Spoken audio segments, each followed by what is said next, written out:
Hello, welcome back. This might be a bit rough because I was in a bit of a rush yesterday and I did the turn without reading any of the messages. And now I'm in a bit of a rush again today, but I'm going to record the video, so this will be a voyage of discovery for both of us. So we got enchantment research, okay. We're still doing enchantment. We can now do dispel. Wasn't sure whether to do that or not. Let's think about that while we do the turn. Also got Horde of Skeletons and all that stuff. Cool. Held another Dirge for the Dead. Reanimation. Got attacked by a Magic Nightmare again. God fucking damn it. Search for a lot of sites in that swamp. Or forest or whatever it is where the witches are. Nothing. And a quicksand, cool. Nothing. Nothing.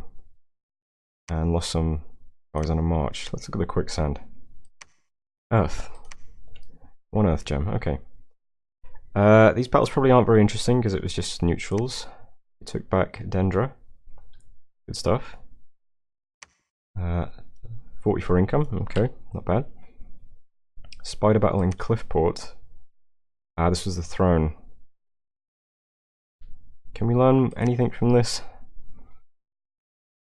We've already seen Abyssio's Bless. What is that unit? Is that a fire spirit? Flame spirit? Ooh, it's all thugged out. That's interesting, I suppose.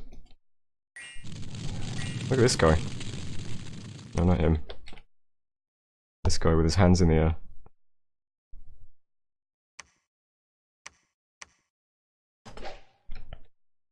Let's rush through this. I assume we'll just shred all these units.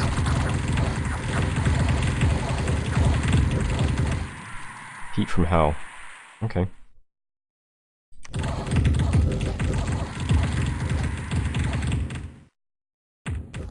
That's a lot of fire elementals as well. I don't think it's really news that you need fire resistance if you're fighting Abyssio. I think that's pretty well known. Muspa was the Troglodytes, also fine. What's this? Satiz fighting Zabalba. Where is this? Okay, near Arco's Cap. Let's check that out. What's of Satiz versus not much Zabalba? Check out this guy. Wow.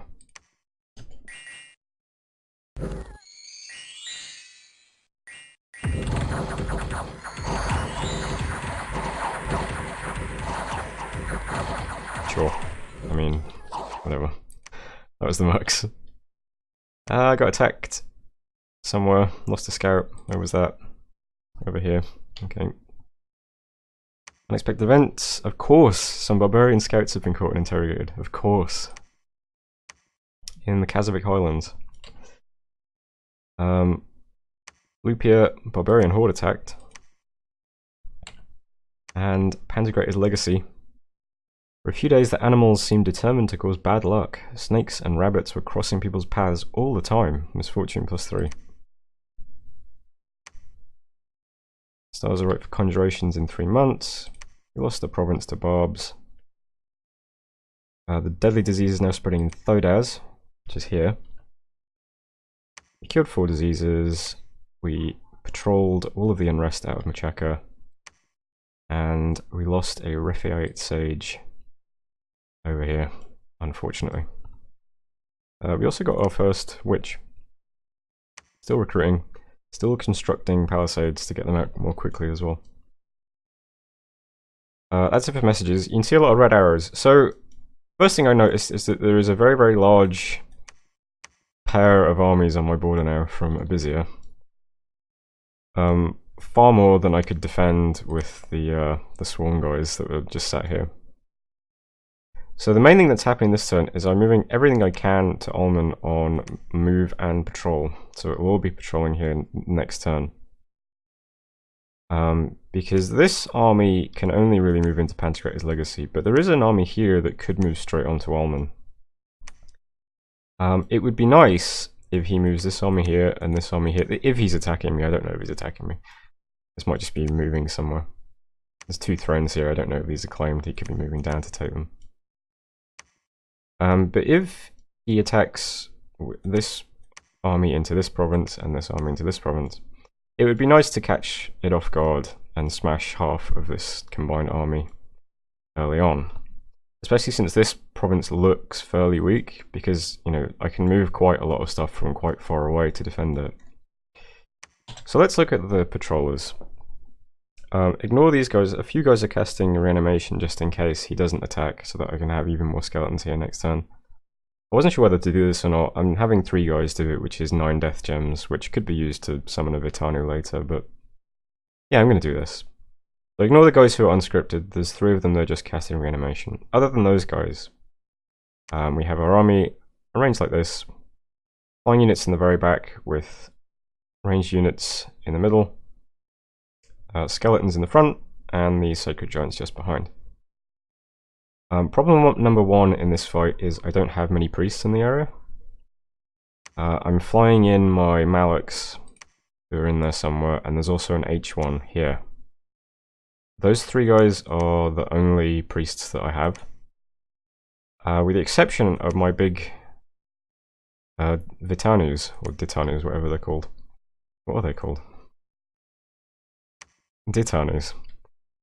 So, unfortunately, my big thugs have to be on blessed duty for the first part of the fight, which I suppose isn't too bad. That gives us 5 H1 priests here who will bless, I think it's 35 giants? Can't remember. But that's all we've got for blessing. We also have a couple of the S1, N1s in amongst the skeletons doing body ethereal and then swarm. Same back here on the giants, body ethereal and swarm. So there's lots of body ethereal and swarm. Abyssia has a lot of magic weapons, but only on his sacreds if I remember rightly, and only when they're blessed. Or maybe, I'm not sure, I could double check, but either way, I know that most of his good units have magic weapons. I'm not sure about his mundane units. I assume these units are going to be more mundane. So they might not have magic weapons, so we're still laying down a lot of ethereality. Also doing a lot of flame wards and protection from fire and stuff. I have a couple of death mages who are going to be doing hordes of skeletons. They're in here. And then I also have some F2s who will be doing fire elementals, which seems a bit redundant against Abyssia, but you know, it's an additional ethereal unit. The S1 N1s, as I said, are doing body ethereal and swarm. Earth guys are doing legions of steel, iron warriors, and Maws of the earth. Another earth guy, same thing. Why is this guy in red? He doesn't have gems. Okay. Oh, I don't have any gems. Let's alchemize some gems and fix that.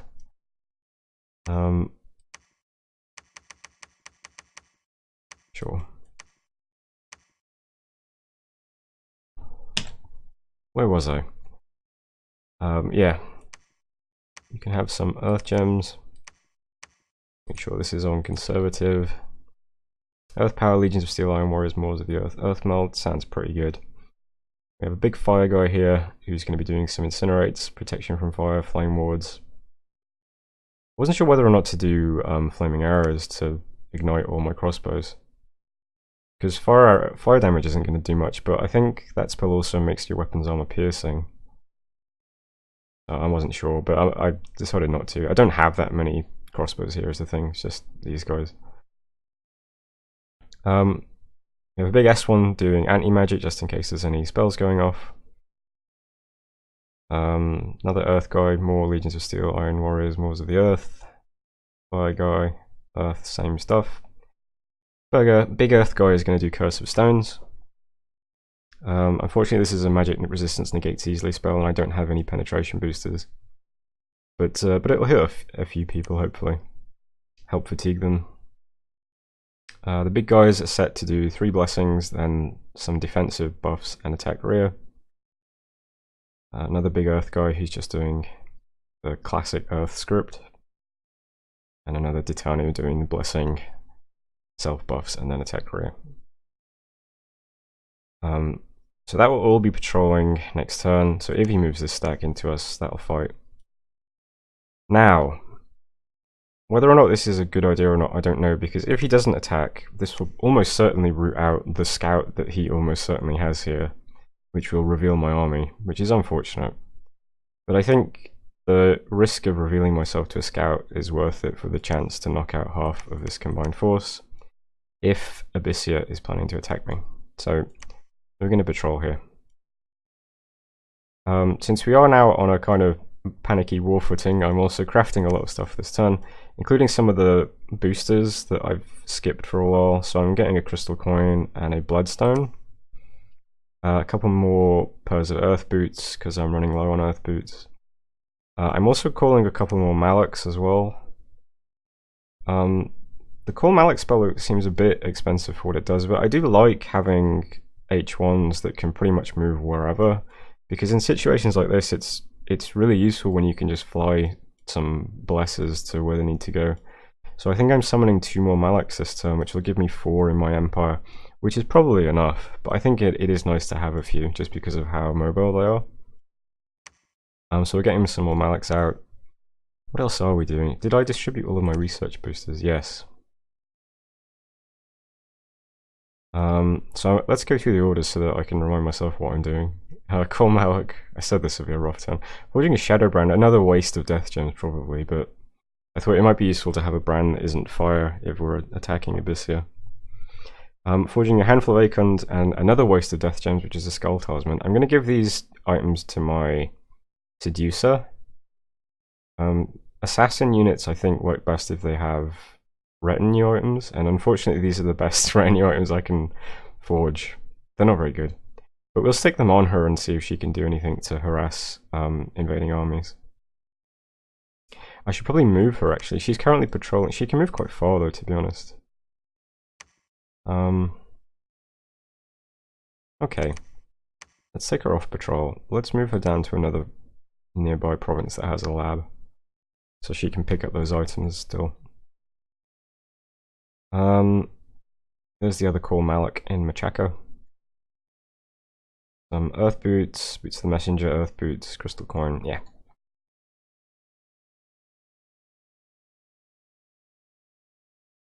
So that's it for orders. Other constructions, there are some temples being constructed this turn, I'm pretty sure.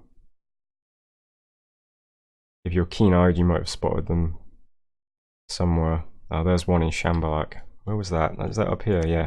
So I'm getting a temple down here. There's one up in Whispering Wastes. This priest is going to move to Smotherdark to put one there. There's a priest here that's moving to Forbidden Fields to put one there. And these guys are moving down to take Lupia back next turn. These are the handful of troops that we had. That should go okay, I think. So I think that's everything I did this turn. It's unfortunate we didn't get to do anything down here with this guy. I suppose he couldn't really do much for patrol. The nice thing about him is that he has a ton of leadership and undead leadership, so he was able to pick up all of the skeletons and things that were sitting around in this fort. He could also bring the crossbows as well, but unfortunately they can't move this giant movement to all the way to Alman. If I'm unlucky, there's a Vengeful Water event that will trigger before this guy gets to move, and he'll get killed by it. Oh, that's a good point actually. Maybe he shouldn't be the guy wielding the Skull Staff and the Endless Bag of Wine. Let's take them off him. Let's give those items to somebody else. Maybe the other D2 would make sense. This guy. Okay. You can have the Endless Bag of Wine and the Skull Staff. They're both scripted identically. If Vengeful Waters triggers on this guy, I don't think it matters. And this guy cannot be Vengeance of the Deaded because he has no kills, I believe. So the only other decision left to make is whether or not to cast Dispel this turn on Foul Air. It seems like a given that we'd cast this, right? Especially since... See, because if we're going to have a fight, it would be nice if Foul Air is gone. However, if we're not going to have a fight, we're going to eventually cast Gift of Health, and at that point I don't really care as much about Fowler until I'm leaving my Dominion. It actually works to my benefit if it's still up. So I don't know. We aren't too far off enchantment 7.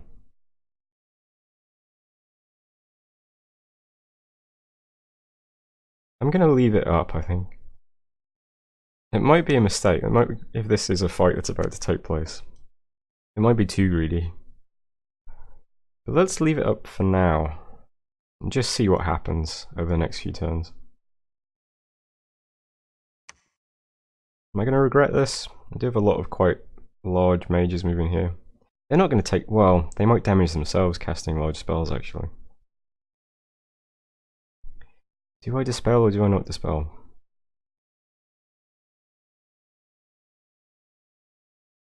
There's also the greed factor where I'd quite like to just have the pearls for later. I'm going to not dispel and then regret it later, I think. I think that's the play. But that was the turn anyway. Still just pushing towards Gift of Health, and maybe we're about to get attacked by Abyssia, which will be exciting at least. So that was turn 49. Thanks for watching, and I'll see you next time.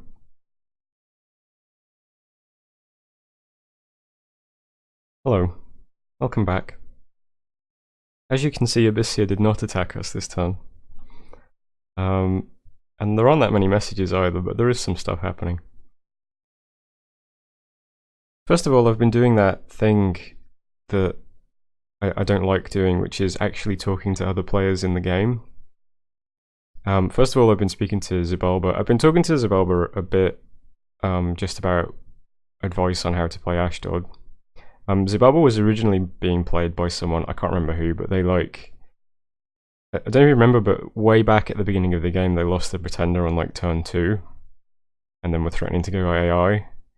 And they played the game for like another 4 or 5 turns, and then they just entirely quit Dominions. And so they had to get a substitute in.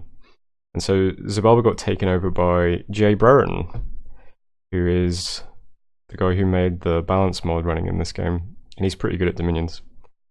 And he's managed to, I don't know, he like knocked out Archocephaly and stuff like that, so he's managed to do quite well on that nation. Since Xibalba's been on the other side of the map to me and we don't share any borders, I've been talking to him about like how I should play Ashdod and what's going on in the game on his side of the world. And this turn I asked him about whether or not I should dispel now, since he pretty much bankrolled dispel for me a couple of turns ago. And he said, actually I'm fucking dead, mate, so you can have my gems. So there's his gems. So that's too bad. I also spoke to Stiz, Ulm, and Abyssia, and basically just said, hey, let's be at peace, because I'd like to attack Tianqi at some point. And they were like, sure. Abyssia, I said, I thought you were going to attack me this turn in case you're worried about the stack that is now on your border, but don't worry about it. And he's been a bit non-committal. I don't know if he's going to stay peaceful or not. He's kind of been a bit like... I don't know, I'll put the message up on the screen, I guess, for Abyssia. Cause it's not like... He hasn't said, yeah, sure, let's be peaceful or anything like that. He's just been like, yeah, I don't know what I'm doing yet, actually. So, alright. I guess I have to park this army here then until he decides whether or not he's going to attack me. We also got a message from Xibalba, where he gave me some more advice on how to play Ashdod, which is very nice. Let's see, Gift of Health, we've already planned to do that, that's pretty good. Maybe Empower into Air for Wailing Winds, also pretty cool, very long way off. That'll be down in Evocation, I think. Remote attacks like Fires and Flames from Afar and Murdering Winter. Don't know how I'm going to cast Murdering Winter, but yeah. Also Evocation. Making a plan for the Thrones. That is the hard part. I need to go back into Thaumaturgy for Gateway at some point. I think that's how I'm going to move around. Once I've got the Titanias out that can raid for me, I'll just gateway my big armies around onto Thrones, I think, near the end of the game. Ramk's TC is strong. I don't know anything about Abyssia. Alm and Stiz are fairly timid, especially Stiz. Cool. So thanks, Zibalba. Somebody claimed the throne of Gaia. Let's check that one out. Thrones. Gaia. Another Abyssian throne. Growth +2, that's nice. And 2 nature gems. I'm pretty sure this triggers attacks from like earth gnomes, is it? That sounds familiar. Either earth gnomes or vine men or something like that. We summoned some Maleks, did some reanimations. We got attacked by a disease demon. I don't even know what this spell is. Summon disease demon, sure. Is this TC? Is this Abyssia? I don't know. It doesn't even tell you where this spell was cast, but if you click view battle, it zooms in to where it landed, I guess. And that was zooming into Alman. And I only have 2 priests here, and I definitely had a priest last turn, but I recruited 2 priests this turn, so yeah. Someone cast Disease Demon at Alman. So, worth remembering. Some other junk. Some Unrest in Ivermark. Some Unrest in Ashdod. Worldwide Event, Throne of Gaia. Yeah, I'm pretty sure that's that. That's going to be really annoying, actually. Because I've just started putting up temples everywhere. The Deadly Disease is now spreading in Stone Heavens. So it's moved to here now. Fucking hate this guy. We just get rid of Scout, Imachaka. Cured 4 diseases and lost one of our H1s to disease. Alright. So there's a few things in the works now. First of all, I can't do much for this because I don't know what Abyssy is doing. I'm going to see if he says anything or if he moves or attacks me or something. We're just going to park most of this army here for a few turns. A lot of these giants are now on God Commander to protect me from disease demons, I guess. Don't know how it works, but let's hope that helps. Rest of my junk's going to move back to Ashdod and build up some more forces here. I think that's fine. My 2 Ditanus are going to move down to Dunvale. Only reason they're doing that is because I can't move to Scleria in 1 turn. They're going to go to Dunvale, then Scleria. In a few turns, I'm just going to start raiding these border provinces with my Ditanus just to burn down these temples. I don't know how many forces or how much force Tianchi has in this area. I don't know if I can hold these provinces. I just want to knock out some temples and push out his dominion a bit. So those 2 Ditanus are going there. I'm also summoning another Ditanu this turn, which will also be geared up and will be sent to Mushwood. Mushwood is the province that had that sectarian movement. So I'm going to sit here and patrol with that Ditanu till that's taken care of, and then that one can also raid temples up here. These are linked, of course, but still different directions. Taking back this province this turn, and I've just got temples up in this area. I'm getting another temple up this turn in Smotherdark and another one up in Forbidden Fields. So yeah, that's going to be the plan in the next couple of turns. Keep getting my temples up, keep knocking his down. I would also like to cast some domes in Alman, and probably some domes in Scleria too, just to stop him from casting spells on these every turn, because they're really annoying. So to that end, I'm forging another couple of boosters. Specifically, I'm forging a Skull of Fire to get my F3 to F4 to cast Dome of Fire. Or is it Dome of Flaming Death, I think? And then I've got an S2 here who has a Star Sign Skull Cap. I could also give him Crystal Coin and he could cast Dome of Arcane Warding. So we'll get some defensive enchantments up in these 2 provinces. That will be nice, I think. What else am I doing this turn? I'm empowering a D3 guy in water this turn. Water and Death gives me access to those evil naiads.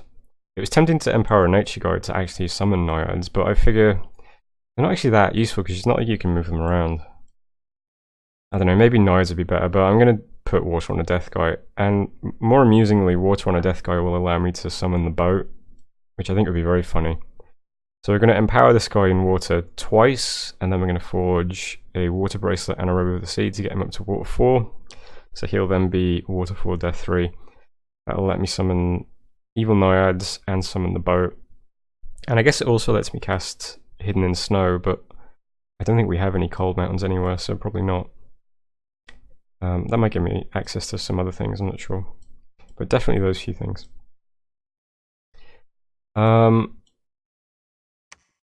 Forging some more thug gear this turn. My profit is sat in Dunvale Preaching. Really trying to push out Dominion here. Research is carrying on until we get Gift of Health castable. I think the boat is in here too, right? Yeah. Ghost Ship Armada. Only cost 60 water gems. We just got given a ton by Zabalba. Having a water guy will also allow me to forge bottles of living water, which would be really useful. And give one to that seductress I've got, and I can start putting them on commanders who are quite vulnerable to protect them from vengeful waters, I guess, amongst other things. Anything else happening this turn? Skull of Fire. Palisades gets built next turn, so we'll have witches more quickly. Dirge for the Dead's getting cast.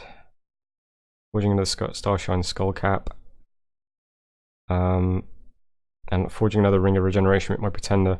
Once this Ring of Regen's been forged, my Pretender will then forge a Thistle Mace so that I can get one of these N1 guys up to N2 so that they can take over forging this sort of stuff. And then I'll probably use my Pretender to stop blood hunting, I think. We've got 75 slaves now. We could empower someone, probably forge some Sanguine Dowsing Rods. We've got 2 provinces right here that have labs in them and have 5k pop. They seem like nice places to start blood hunting, I think. So we might start blood hunting Spirewoods and Dendron Egret over the next couple of turns, try and get some blood slave income. Also recruiting some Windmasters finally from the Throne of Wind. 2 lets me forge some water breathing items. I might try and take this province and put a temple in this lake. This would be a really nice place to push out Dominion from. So that's another thing we're trying to work towards over the next few turns. And I think that's everything I'm working on right now.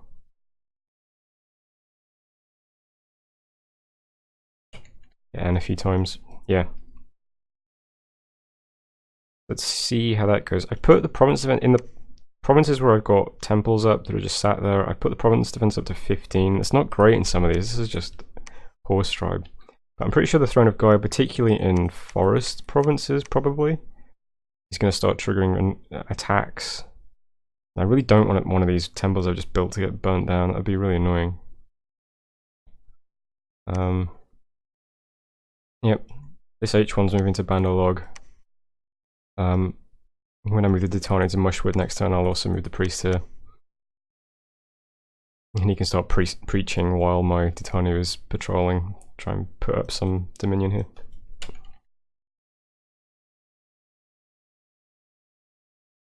Alright, ending turn. So thanks for watching. And I hope this isn't too boring. These videos are probably quite long now, but not a lot is happening. I hope that's okay. Let me know if there's anything I should cut out or stop talking about. But thanks for watching, and I'll see you next time. Hello, welcome back. Message from TNG. He has cast Stellar Focus, granting him 5 Astral Pearls per turn. And Zabalba gave us some Earth and Astral Gems. We got Enchantment to 6.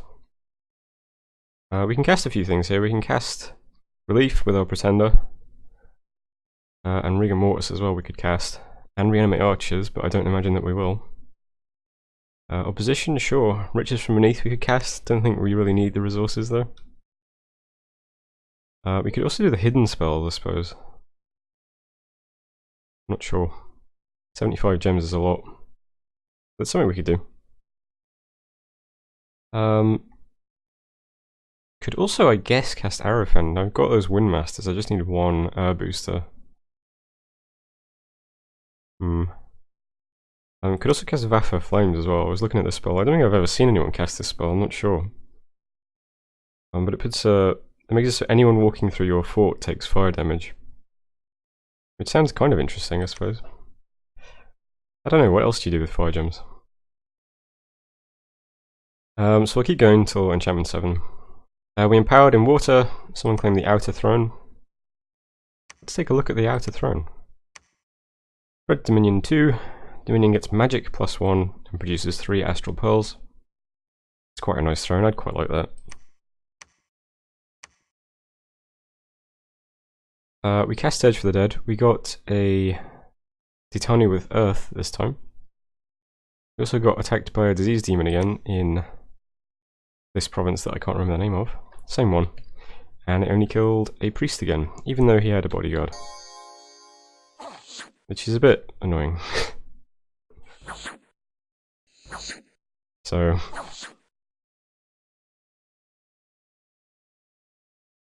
yeah, I guess even the bodyguards are useless. That's good to know. A magic nightmare was projected at my prophet, but he resisted it. Just to make extra sure that he keeps resisting it, I've given him that lead shield from way back when.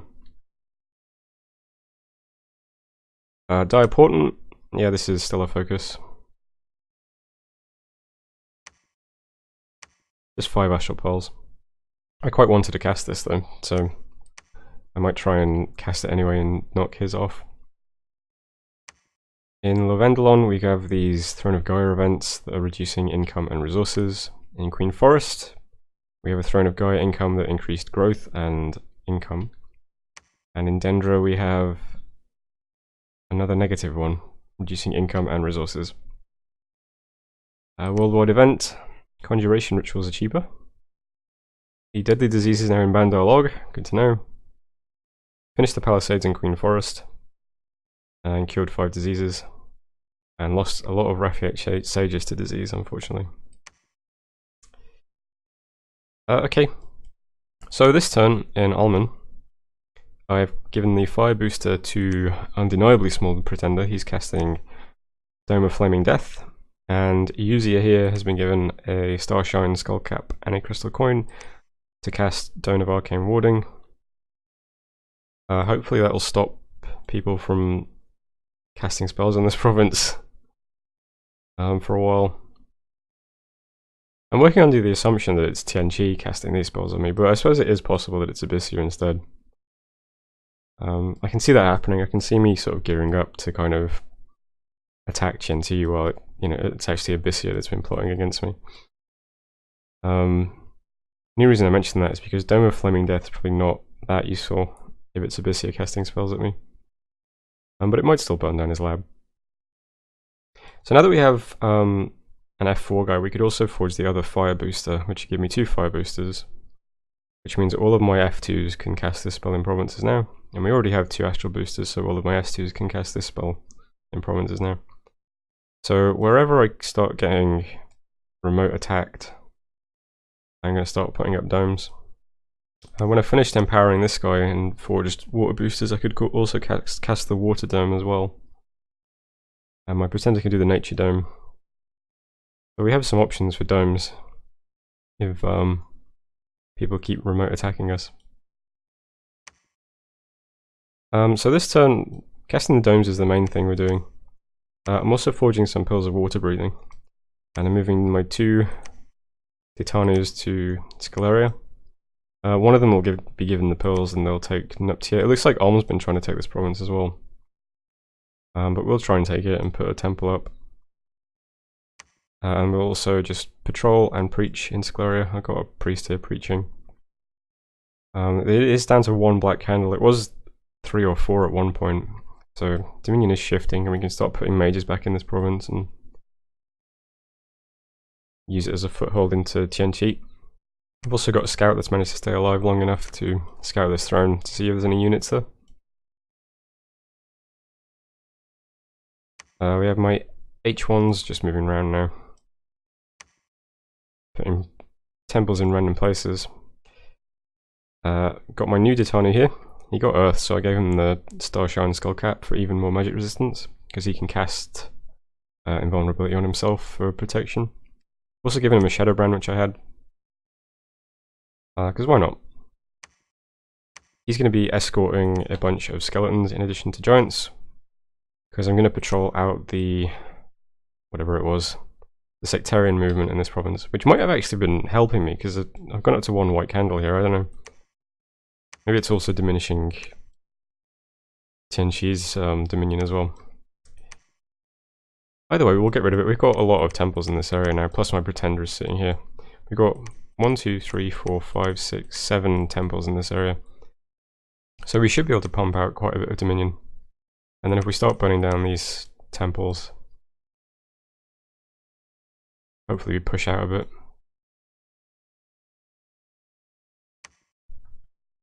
Also forging the Thistle Mace. Oh yeah, I'm empowering an Astral Guy in blood. And I'll start blood hunting in Dendra probably. Spire maybe is a bit better. Either of these provinces that have a lab. I also need to forge Sanguine Dowsing Rods as well. Start trying to generate a little bit of blood slave income. I'll blood hunt with my pretender as well, once I don't need him to do things. Just to start trying building up blood slaves. The reason I'm doing an Astral Guy is just so that I can send horrors. There might be better options, I don't know, but for now it's just I'll get an Astral Blood Guy.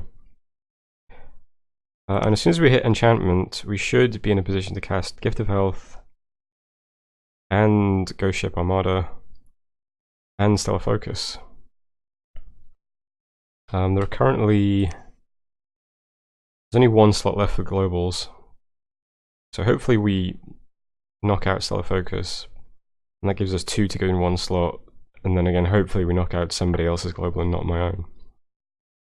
That's the plan anyway. So as soon as we hit enchantment 7 we cast 3 globals, and at that point I think I start trying to knock out some of these temples. I just need to get Tianqi's got 2 thrones. If I have my thrones plus his thrones, that gives me 10 ascension points.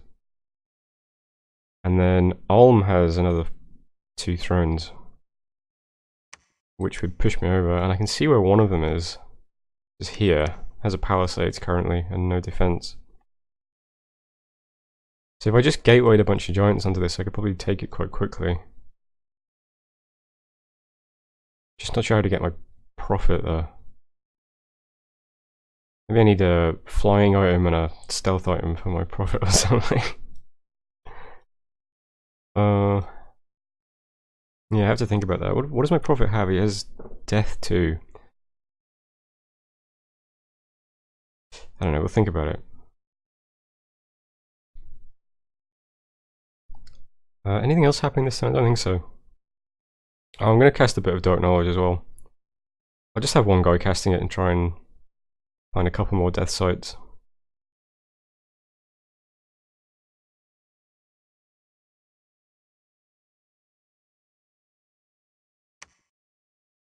So thanks for watching. I think that's the end of the video, right? So yeah, like I said, I hope this hasn't been too dull. And if not, I'll see you in the next one.